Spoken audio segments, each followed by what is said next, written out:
પ્યારા પ્રિય સજ્જન આત્માઓ, જય ગિરનારી, જય માતાજી, જય દ્વારકાધીશ અને ખાસ તો જય જગન્નાથ.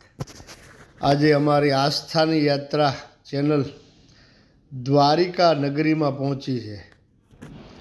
દ્વારકાધીશ મંદિર વગેરે તો બધા દર્શન કર્યા ને એમનો વિડીયો તમને મળશે, પરંતુ અતિ પાવન, અદ્ભુત, અલૌકિક, દિવ્ય અને જૂનામાં જૂનું જે જગન્નાથપુરીની અંદર મંદિર છે ને, જગન્નાથ ભગવાનનું પુરીમાં, એનાથી પણ જૂનું મંદિર દ્વારિકા ક્ષેત્રની અંદર છે.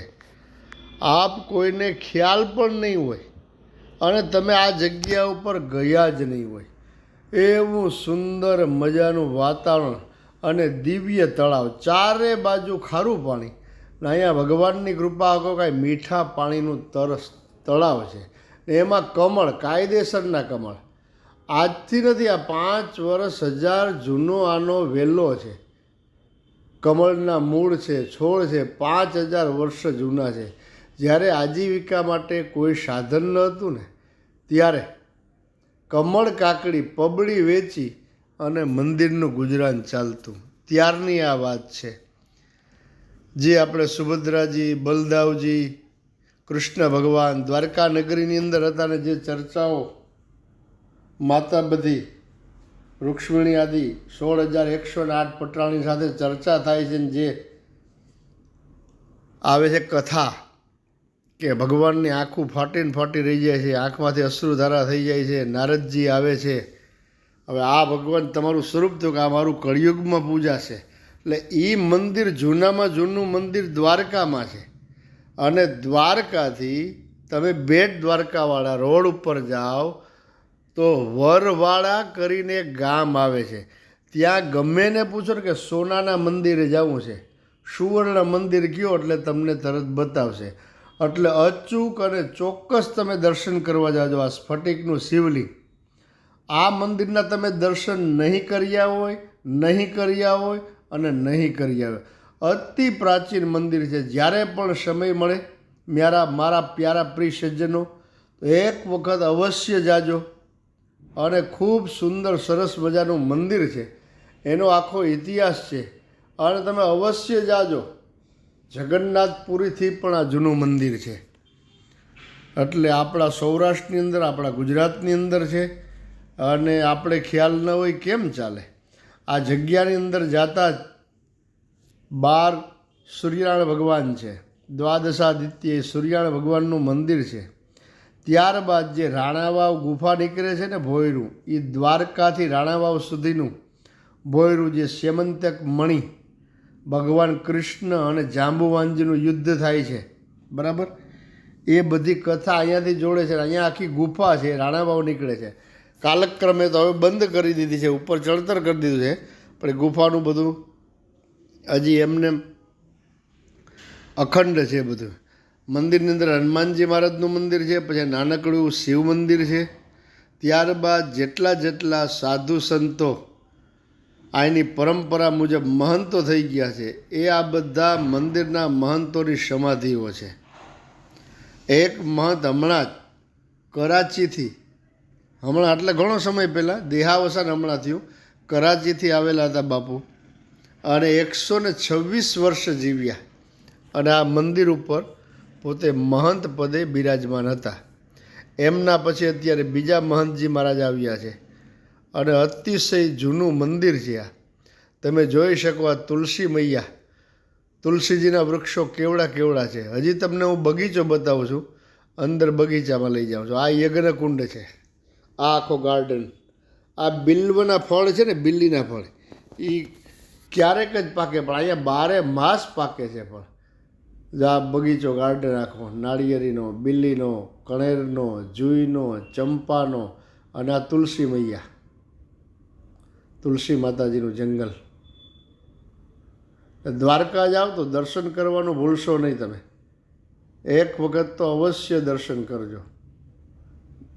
માત્ર આ નવું રંગરોગાન તમને દેખાય છે, અંદર નથી ઈંટું, નથી રેતી, બરાબર, પથ્થરથી જ ચણેલું છે. પણ વર્ષો જૂનું મંદિર છે, લૂણો લાગી ગયેલો છે.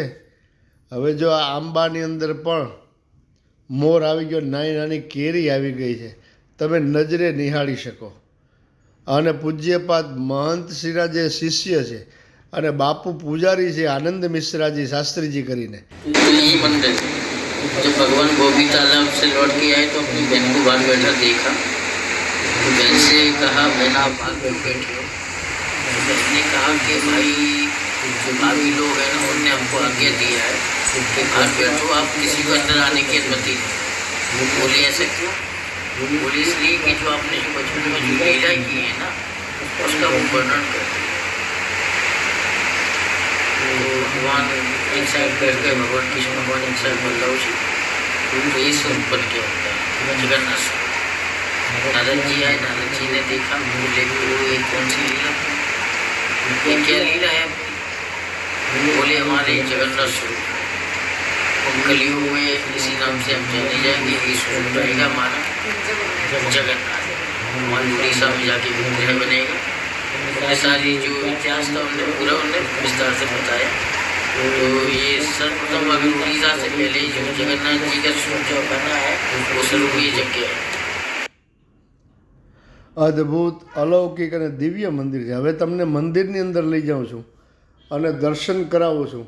દ્વારકા આવો તો આ જગ્યા ઉપર ખાસ ખાસ ખાસ જજો, ભૂલતા નહીં, દર્શન કરજો. અને કેટલું 5000 વર્ષથી પણ વધારે જૂનું આ પૌરાણિક અતિ પ્રાચીન મંદિર છે. હવે ચાલો આપણે મંદિરમાં જઈએ. અમારા ભંડારીજી તો મારી પહેલાં પહોંચી ગયા જો એ દર્શન કરે છે. હવે હું જાઉં છું. મારા શ્રીની આજ્ઞા લઈ લીધી છે આપણે. મારા શ્રી પણ ત્યાં જ છે પૂજારીજી. એમનું નામ છે આનંદ મિશ્રાજી. બહુ સુપાત્ર બ્રાહ્મણ અને બહુ સજ્જન અને સૌમ્ય અને શાંત મૂર્તિ છે આનંદ મિશ્રાજી. એટલે એમને પણ મળજો જાવ તો. અને ખાસ જજો. વરવાળા ગામ દ્વારકાથી 4 કિલોમીટર થાય છે, બેટ દ્વારકાના રસ્તે. હવે જય જગન્નાથ ભગવાનના આપણે દર્શન કરીએ. ઇદમ વિષ્ણુ ચક્રમે ત્રિધાનિ તથે પદમ્મા સમૂઢમસ્ય ભાગુસુરેશ્વાહ વિષ્ણોરરાટમશિ વિષ્ણોઃ સપ્તેસ્તો વિષ્ણોઃ સ્યુરશિ વિષ્ણો ધ્રુવોશિ વૈષ્ણવમશિ વિષ્ણવે ત્વા. ઓમ નારાયણાય વિદ્મહે વાસુદેવાય ધીમહિ તન્નો વિષ્ણુ પ્રચોદયાત. આ મહંતજી મહારાજ જો 126 વર્ષ જે કહું છું ને એ જન્મસ્થળ કરાચી હતું. દ્વારકાથી કરાચી કંઈ આગું નથી. જય જગન્નાથ. ફરી પાછા નવા વિડીયોમાં આપણે મળશું. અને હવે એક પછી એક વિડીયો તમને રૂક્ષ્મણી મંદિર, નાગેશ્વર, દ્વારકાધીશ, ત્યારબાદ 84 સિદ્ધનો ધૂણો, સમુદ્ર વચારે દરિયાની અંદર, એ પછી દાંડી હનુમાન જ્યાં પિતા પુત્ર હનુમાનજી અને મકરધ્વજ બંનેનું એક સાથે આખા વિશ્વની અંદર મંદિર હોય તો બેટ દ્વારકામાં છે. આ બધા જૂના જૂના વિડીયાઓ એક પછી એક તમને બધા દર્શન કરાવશું. અને રોજ નહીં પણ 2-3 દિવસે એક વિડીયો મળશે. અમારી યાત્રા આસ્થાની યાત્રા નામની ચેનલ અત્યારે યાત્રા દ્વારકા પહોંચી છે. જય જગન્નાથ, જય દ્વારકાધીશ, જય ગિરનારી.